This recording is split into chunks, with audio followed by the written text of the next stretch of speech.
গ্রামের মোড়ল হিসেবে আমি তোকে শেষ শর্তকতা দিচ্ছি, টাকা না দিলে তোকে তোর এই ঝুপড়ি থেকে লাথি মেরে বের করে দেব। তারা চলে যেতেই বিজয় ডুকরে কেঁদে উঠল। কেঁদে লাভ নেই বন্ধু, এই মহাজন আর মোড়ল মানুষ নয়, ওরা পিশাচ। আমার মনে হয় ওই স্বপ্নের পেছনেই কোনো গূঢ় রহস্য আছে। চল আজই আমরা সেই অন্ধকূপ জঙ্গলে যাব, দেখবি কিছু একটা উপায় নিশ্চয়ই মিলবে।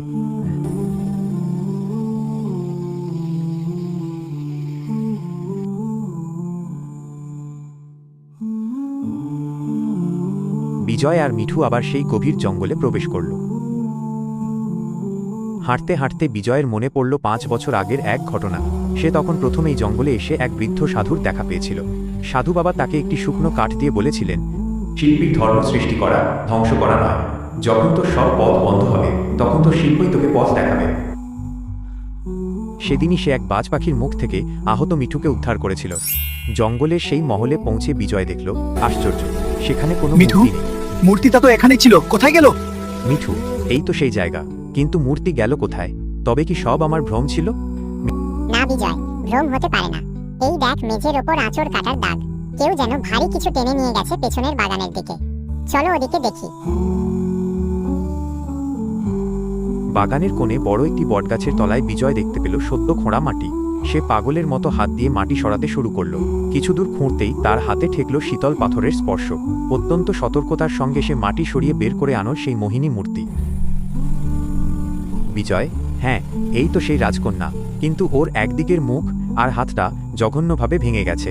মিঠু, আমি একে এখানেই ফেলে যেতে পারবো না, একে আমার ঠিক করতেই হবে। বিজয় মূর্তিটিকে কাঁধে করে নিজের ঘরে ফিরিয়ে আনল। শুরু হলো এক অসম যুদ্ধ। একদিকে মহাজনের দেওয়া মাত্র 24 ঘন্টা সময়, অন্যদিকে এক অসাধ্য সাধন। বিজয় তার খোদাই করার যন্ত্রপাতিতে শান দিয়ে বসল। হে সুন্দরী, জানি না তুমি কে, কিন্তু আজ আমার অস্তিত্ব তোমার ওপর নির্ভর করছে। আমি আমার জীবনের সবটুকু মমতা দিয়ে তোমাকে পূর্ণ করব। পুরো রাত কেটে গেল। বিজয়ের হাতের ছোঁয়ায় পাথরের অমসৃণ গাল মসৃণ হতে লাগল। সে যখন মূর্তির আঙুলগুলো খোদাই করছিল, তার মনে হচ্ছিল সে কোনো পাথরে নয়, বরং রক্ত মাংসের উষ্ণ শরীরে কাজ করছে।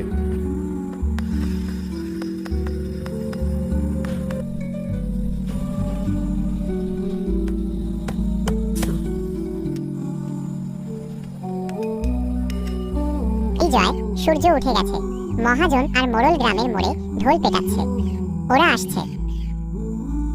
মিঠু, আর একটু চোখের মণিটা না আঁকলে এ মূর্তিতে প্রাণ আসবে না। বিজয়ের আঙুল কাঁপছে, কপাল দিয়ে ঘাম ঝরছে। শেষ মুহূর্তে সে মূর্তির ঠোঁটের কোণে একটি সূক্ষ্ম হাসির রেখা টেনে